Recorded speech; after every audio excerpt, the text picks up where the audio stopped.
क्या आप भी यही सोच के परेशान हो कि आपकी इवेंट कंपनी कैसे शुरू होगी? शुरुआत में क्या होता है कि बहुत सारे ऐसे लोग हैं जो सबसे पहले सीए के पास जाते हैं, लीगल एडवाइजर के पास जाते हैं और कहते हैं कि हमारी कंपनी ना रजिस्टर कर दो। कंपनी रजिस्टर करवाने के अंदर वो अपने बहुत सारा इन्वेस्टमेंट वहीं पे लगा देते हैं। तो ये ध्यान रखना कि ये काम आप मत करना। और बहुत सारे ऐसे लोग हैं वो क्या करते हैं, अपना ऑफिस शुरू कर देते हैं, एक लोकेशन पे ऑफिस ढूंढते हैं, फर्नीचर लेते हैं, सामान लगाते हैं, उसको डेकोर करते हैं, सुंदर सा बनाते हैं और इसमें अपना बहुत सारा पैसा खर्च कर देते हैं। तो मैं आज आपको बता देता हूं कि आप ऐसा बिल्कुल मत करना। और बहुत सारे ऐसे लोग हैं वो क्या करते हैं, वेबसाइट बनाते हैं, लोगो बनाते हैं, ब्रांडिंग करते हैं, डिजाइनिंग करते हैं, कहते हैं ये नाम होगा, वो चीज होगी, उसमें अंदर बहुत सारा पैसा खर्च कर देते हैं, डोमेन लेने में, होस्टिंग लेने में, इन सारी चीजों के अंदर। और मैं आपको बता देता हूं ये भी आप बिल्कुल मत करना। और बहुत सारे ऐसे लोग हैं जो अकेले बिजनेस शुरू कर देते हैं और बहुत सारे ऐसे लोग हैं जो बहुत दोस्तों के साथ बिजनेस शुरू कर देते हैं और उसके अंदर अपने अलग अलग आइडियाज लेके आते हैं, अलग अलग चीजें लेके आते हैं, अपने पैसे लगाते हैं और बस ये भूल जाते हैं कि किसका क्या काम था, क्या नहीं था। इस चक्कर में वो बिजनेस भी बंद हो जाते हैं और इसीलिए मैं आपको बोलूंगा कि ये भी आप बिल्कुल मत करना। और बहुत सारे ऐसे भी लोग हैं जो रूम में बैठ के अपने सपनों के अंदर इतने बड़े बड़े प्लान बनाते हैं, इतने बड़े बड़े प्लान बनाते हैं कि पूछो ही मत। और वो क्या करते हैं, सिर्फ प्लान बनाते रहते हैं, लेकिन कभी भी उन चीजों को एक्शन में नहीं लाते। तो वो भी आप बिल्कुल मत करना। और बहुत सारे ऐसे लोग हैं जो अपनी सारी सेविंग, सारे पैसे जो उन्होंने इकट्ठा करे हुए थे, इवन दोस्तों से लोन लेके, इधर उधर से लोन लेके अपना बिजनेस शुरू करने वाले होते हैं और वो बिजनेस शुरू करने के लिए बाहर से पैसा लेते हैं, अपना सारा पैसा डाल देते हैं। तो बिल्कुल आप ऐसा मत करना। तो सवाल ये आता है, तो हम करें तो करें क्या, बोले तो बोले क्या? द थिंग इज दैट हमें क्या करना है, ना हमें प्लान बनाने में ज्यादा टाइम लगाना है, ना ऑफिस लेने में टाइम बनाना है, ना हमें मार्केटिंग में ज्यादा टाइम लगाना है, ना ब्रांडिंग के ऊपर काम करना है, ना दोस्त ढूंढने हैं, ना अकेले काम करना है, ना फंड उठाने हैं, ना लीगल के पास जाना है, ना रजिस्टर कराना है। तो करना क्या है? द थिंग इज दैट आपको अपने आप से सबसे पहले अगर बिजनेस शुरू करने वाले हो तो करने हैं क्वेश्चन। और क्वेश्चन इसलिए करने हैं क्योंकि यही एक रास्ता है जिससे आपको क्लियर हो जाएगा और आपको मिलेगी क्लैरिटी कि आपको सही में क्या करना है। जैसे मैं आपको एग्जांपल देना चाहूंगा, गीता के अंदर हुआ क्या था। वो जो गीता है ना, कोई अध्याय, कोई उपनिषद, कुछ ऐसा नहीं है। वो सिर्फ उन क्वेश्चंस के आंसर हैं जो हर के दिमाग में आ सकते हैं कि अब क्या करना चाहिए, कैसे करना चाहिए, क्यों नहीं करना चाहिए, क्यों करना चाहिए, वो सारी चीजें।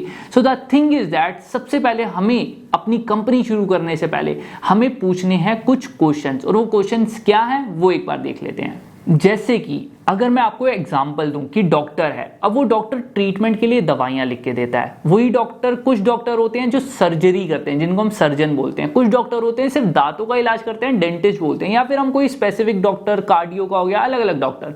सो सेम ऐसा इवेंट के अंदर बिजनेस में भी होता है। अलग अलग टाइप के बिजनेस होते हैं। तो सबसे पहला क्वेश्चन कि आपको किस टाइप का बिजनेस करना है। अगर आपको ये क्लियर हो गया कि किस टाइप का बिजनेस करना है तो आगे के क्वेश्चंस और इजी हो जाएंगे। दूसरा क्वेश्चन, आपको ये अकेले करना है, सोल प्रोप्राइटरशिप, या फिर किसी के साथ करना है। अगर आप अकेले करते हो तो उसका एडवांटेज ये आप बहुत तेजी से आगे बढ़ोगे। अगर आप किसी के साथ करते हो तो आप बहुत लंबे टाइम तक आगे बढ़ोगे। सो दोनों के एडवांटेज और डिसएडवांटेज हैं, उसको कैलकुलेट करके आपको इसका आंसर देना है। तीसरा क्वेश्चन कि आपका रेवेन्यू सोर्स क्या होगा, क्योंकि पैसा ही है जो एक बिजनेस को जिंदा रखता है, मतलब उसको चलाता है। अगर पैसा आना बंद हो गया तो बिजनेस होके भी वो ढांचा ही है। जैसे कहते हैं ना, शरीर के अंदर अगर आत्मा ना हो तो कोई फायदा नहीं है, ऐसे ही बिजनेस के अंदर अगर पैसा ना हो तो कोई फायदा नहीं है। तो सबसे पहले तीसरे नंबर पे हमें ये देखना है कि हमारे रेवेन्यू सोर्स क्या है, कौन कौन से हैं और कहां कहां से हमें रेवेन्यू मिलने वाला है। हमारा चौथा क्वेश्चन कि हमारे एक्सपेंस कहां कहां पे हो सकते हैं और कहां कहां से बच सकते हैं। तो हमें ये चौथे क्वेश्चन में ये क्लियर आउट करना है। पांचवा क्वेश्चन कि हमारी टीम में कौन कौन लोग होंगे और उनके क्या क्या रोल होगा, क्या रिस्पॉन्सिबिलिटी होगी, क्या अथॉरिटी होगी, उनका काम क्या होगा, उसका काम कितना जरूरी है हमारी इवेंट कंपनी के अंदर।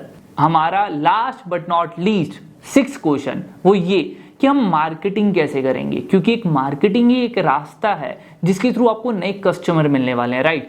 तो मार्केटिंग आप कैसे करने वाले हो, मार्केटिंग किसके लिए करनी है और कस्टमर कौन सा है, तभी आप उसके लिए सही मार्केटिंग कर पाओगे। और मार्केटिंग के कौन कौन से प्लेटफॉर्म है, कितना टूल है, कितना पैसा उसके अंदर इन्वेस्ट करने वाले हो, लोग कैसे आपके ऊपर भरोसा करेंगे, ये चीज बहुत ज़्यादा ज़रूरी होती है। और जब ये सारे 6 के 6 क्वेश्चन आपके क्लियर हो गए तो आपको मिल जाएगी एक बहुत बढ़िया क्लैरिटी कि आपको क्या करना है, कैसे नहीं करना। तो आपको बार बार ऐसी और वीडियोस नहीं देखनी पड़ेंगी, मतलब ये आपके लिए लास्ट बेस्ट वीडियो हो सकती है, लेकिन अगर आप इन 6 क्वेश्चन के आंसर दोगे तो।